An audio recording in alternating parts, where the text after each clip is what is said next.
Hello students, প্রতিদিনের মতো আজকে আবার আমি একটি নতুন ভিডিও নিয়ে হাজির হয়েছি। আজকে আলোচনা করব six semester DSE Bengali six সেমিস্টারের কয়েকটি প্রশ্ন নিয়ে আজকে আলোচনা করব, যে প্রশ্নগুলো 3 নম্বরে তোমাদের আসতে পারে। এই প্রশ্নগুলো নেওয়া হয়েছে পত্রলেখার বাবা, ছোট গল্প পত্রলেখার বাবা থেকে নেওয়া হয়েছে। প্রশ্নগুলি কি বলছে? সকলেই দোল গোবিন্দ বাবুর এ স্বভাবের কথা জানে। এখানে দোল গোবিন্দ বাবুর কোন স্বভাবের কথা বলা হয়েছে? তোমরা যারা আমার চ্যানেলে নতুন তারা চ্যানেলটিকে সাবস্ক্রাইব করে নেবে, তাহলে সবার আগে নোটিফিকেশন তোমাদের কাছে পৌঁছে যাবে।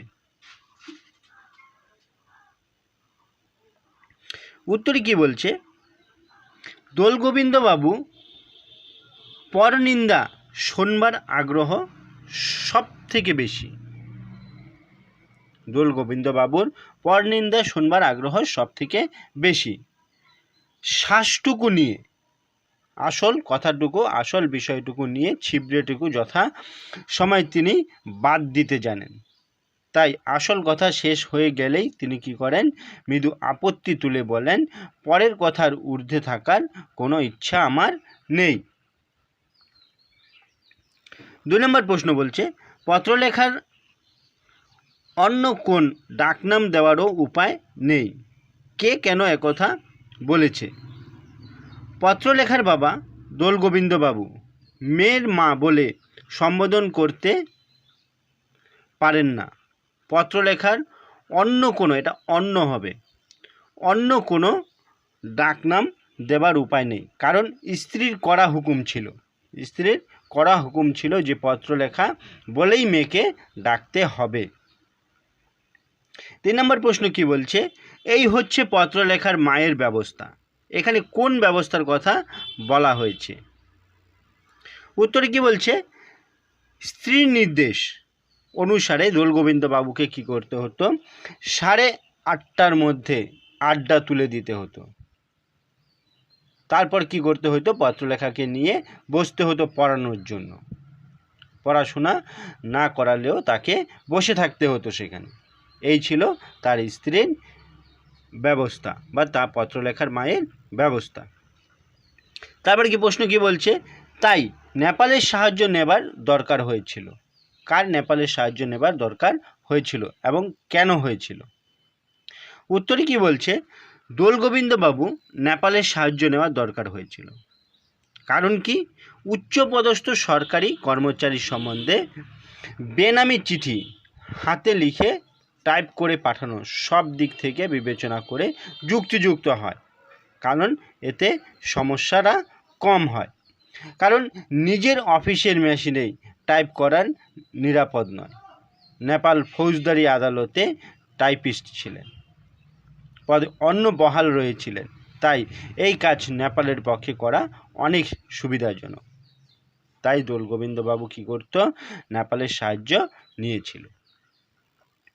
পরের প্রশ্ন বলছে, বেনামি চিঠি পাঠানো দোল গোবিন্দবাবুর পক্ষে নতুন না।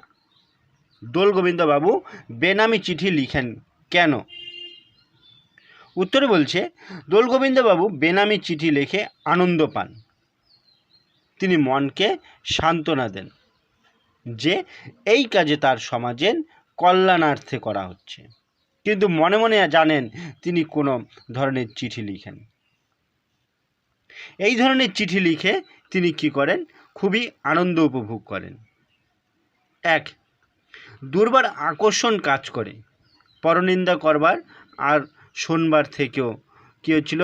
বেনামি চিঠি লিখে শিকারের প্রতিক্রিয়া কতটা, সেই চিঠি পাওয়ার পর সেই ব্যক্তির প্রতিক্রিয়া কল্পটা, সেটা কল্পনা করেই তার সব থেকে বেশি কী হয়? আনন্দ হয়। এই কারণেই তিনি কি করেন? চিঠি লিখেন। তারপরে প্রশ্ন বলছে, তাই আমি তার সমাজ সেবার নিজস্ব ধারার কথা স্ত্রীকে জানিয়ে দলে টানতে চেষ্টা করেছিলাম। কে কেন স্ত্রীকে দলে টানতে চেষ্টা করেছিল? উত্তরে কি বলছে? দোল গোবিন্দবাবু বেনামি চিঠি লেখার শখ ছিল, সে কথা একমাত্র তার স্ত্রী ছাড়া কেউ জানতো না। তাও তার স্ত্রী পুরোটা জানতো না।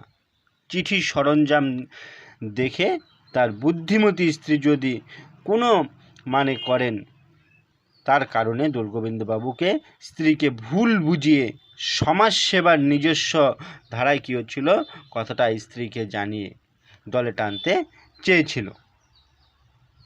এই ছিল প্রশ্নগুলির উত্তর। তোমাদের যদি বুঝতে অসুবিধা হয় আমাকে কমেন্ট করে জানাও, আমি সে বিষয় নিয়ে আবার আলোচনা করব। আজকে এই পর্যন্তই। ভিডিওটি ভালো লাগলে লাইক করো, কমেন্ট করো এবং বন্ধুদেরকে শেয়ার করে দাও।